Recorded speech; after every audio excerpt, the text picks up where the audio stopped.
there's lots of national organizations, and for years, people of color were exempt from joining those. So anytime you do, you are absolutely moving the needle forward. And anytime you do and take a leadership position, you're moving things forward. And so in that area, in that group, is where you can find people who think differently, people who are not in your system, people who are dealing with a different problem, people dealing with the same problem. And you find friendship and commonality and differences and the space to think, which is why we all were drawn to academia in the first place. That's why I'm in academia. I wanted to be in a place where we could think about big topics and different things and how to do things differently. And so the national organizations are a way to do that. So whether you start going as a resident in training to attend a conference to see if you found your people, if you're presenting, any of these opportunities, any and all of them you should take advantage of, because in order to promote, you need a national reputation. In order to promote, you need someone to write you a letter from another place. So you can't promote along this line unless you have those connections and those experiences. Get involved, join a committee, do anything. And I don't know, it's been rewarding. I had no desire to do any of that. I didn't want to do a thing. And yet now, so Dr. Guthrie and I are both leaders in the national organizations that we joined. Yeah. Somewhat reluctant leaders? Very reluctantly. In all of those things, I'm reluctantly. But as you shared, having those leadership roles and being active in those organizations is incredibly transformative, not just for yourself personally and professionally, but for the organization and for other members. When I first joined my professional organization, I was one of the few Black pediatric program directors across the nation. And I remember in my very first meeting, I was actively seeking out the other program directors who were Black. It's a common thing that I often do when I walk into a room and I'm in the minority. And I was stunned to find out that I was one of 3. Now, 10 years later, it's been 10 years since I've been a part of the organization, I actually can't count how many Black pediatric program directors there are. And I know that being active in the organization and providing mentorship and calling people up and saying, you should definitely consider doing, being a program director and doing medical education, had a small part to play in all of that. And it's been exceptionally rewarding for me in my own career, but it's been so exciting to see other individuals come into this space and feel comfortable in this space and be in a position as a leader in the organization to create comfort for other minoritized individuals who are looking to be leaders. It's actually amazing what a difference it makes, what a difference you can make by just being there. Recently I was asked how I balance, I thought this was such an interesting question, how do I balance supporting others with my own personal growth? Yeah. And I thought, I didn't say this to the person, but I thought, that's a ridiculous question. There's no balance because they're not either or. They don't take away from each other. They're both and. They add to each other.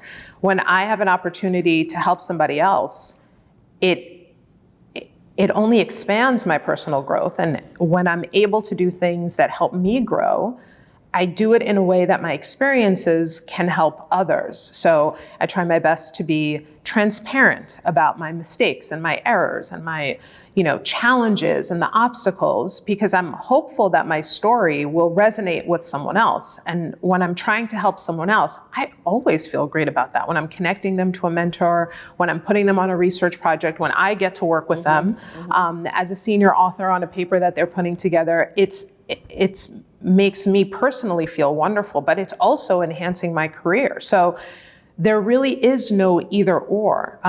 Academia has a way of teaching you that everything is a zero-sum game. So if you're helping someone else, it has to be at your expense. Or if you're giving to someone, it's because you're losing something. And it's just, it's just not true. It's just so false, right? Like there are wonderful spaces where collaboration helps everyone grow together. And I think part of being in leadership, both at our local institutions, but also nationally, is helping to reimagine what success in academic medicine looks like. What are the parameters? What is the path?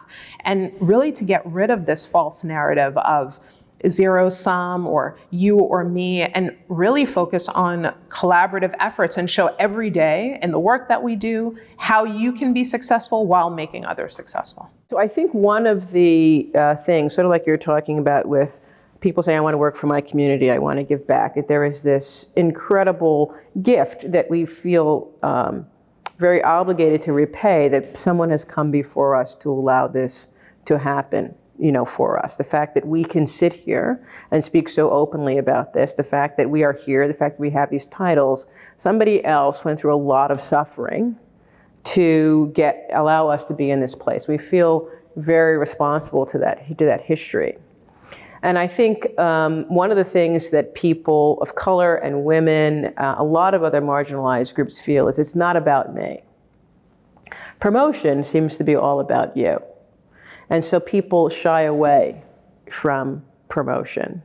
And I've had a lot of conversations to encourage women and people of color, like, no, you're ready now to make the move from assistant professor to associate professor.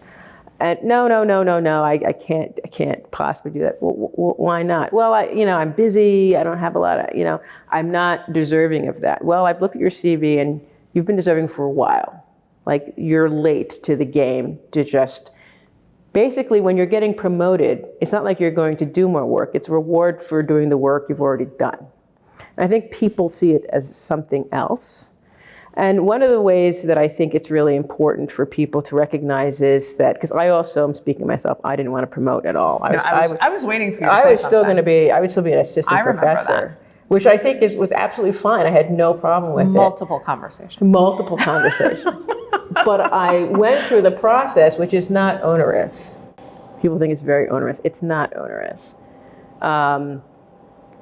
Because I thought it was the right thing to do to be able to be in these positions and have other people see that they could do it too. If I could do it, they could do it. It's very, very important. That's why I have these titles and do these things. They actually don't mean anything to me personally.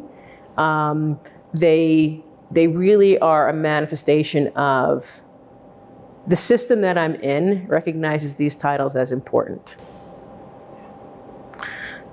I recognize other things as far more valuable. But this is the system that I'm in. Until they value everything else, these titles mean something. So, and they mean something to someone else coming along that I could do this too. So it's very important a lot of times I get people to promote by telling them you're doing it for somebody else. And I've never seen them move faster. But it's a conversation of what is the purpose. And if the purpose is for me just changing my business card, I have no interest in that. You don't get any more money at Brown for being a full professor. I suppose if you're a researcher and you're promoting, your pay scales may change different. But as a clinician, as someone who's in education, it doesn't really change a whole lot for me. But it changes a whole lot for somebody else. And that's why I was promoted. I would also say that because it is the currency of academia, it becomes important when you're trying to do the work that you're passionate about. It gives you credibility that maybe you might not believe is important. You might believe that your work speaks for itself. But at the end of the day, when you're navigating a system, you have to navigate in the currency of the system. Whether you think that currency is valuable or not is not relevant. If your goal is to do a specific type of work and you want to either get funding for that work or resources for that work, part of working within the system is understanding the rules and then utilizing the rules, frankly, to help elevate the work that you're doing. And I think sometimes we lose sight of that. We are so focused on getting the work done, we miss opportunities to really work within the system to elevate our work at a speed that it simply would not happen in the absence of working within the system. Right. So having that title and having that promotion also says something to other individuals, maybe at a national level, maybe at partnering institutions, maybe at funding institutions.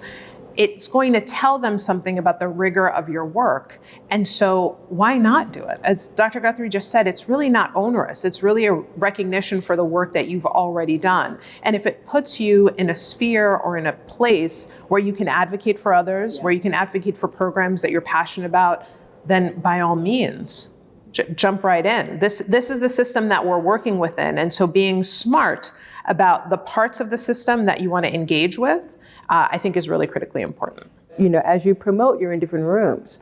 As you promote, you're learning different things. As you're promoting, get promoted, you get to see different perspectives, and that gives you information.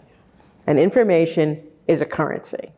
And that information can then be used in communications to advocate for things that you feel very passionate about. My last words are that you belong here. I think that thought is probably the biggest detractor for most individuals in academia. There is so much imposter syndrome and so much stereotype threat that it's very easy to say, you know what? They don't want me here. I don't want to be here. I'm out. But you absolutely belong here. Your voice is important. It's critical, I would say, mission critical to providing great health care for patients around the world. So don't give up. We are here. We're easy to find, and we're always full of advice and jokes and opportunities for you to continue to thrive. So please stay. Second that, I do think that's the number one reason people don't stay, is because they haven't found their place of belonging. They feel like they don't belong. What I would add to that, besides what Pat has said, is that spend a lot of time finding your people. That should be a mission. If you come to any university, if you've come to Brown, find your people. And consider that a journey, that you'll eventually find your people. They may not be they may not be on the website. They may not be listed in a directory in a way that you can find them, but they exist. You just have to spend the time to show up to things, to come to things, and find your people. Once you have found your people, you have found a space. And that is critically important in academia, where so many other spaces don't feel like you fit. What happens, though, is when you found your people, those other spaces become much easier to navigate. Much, much easier to navigate, because your compass is set in a true north fashion, and you know what you need to do at every moment, because you have this anchor someplace else. So finding your people is truly important. And if we are your people, we're happy to talk to you. We are easy to find. We're on the Brown website. Our pictures are there. You can find us. You can find us in OB/EDI. You can find us in psychiatry and pediatrics. And even if that's not what you do, we're still here for you. We take this work very seriously. We're very passionate about it. And we want to create a space where people can be their best selves.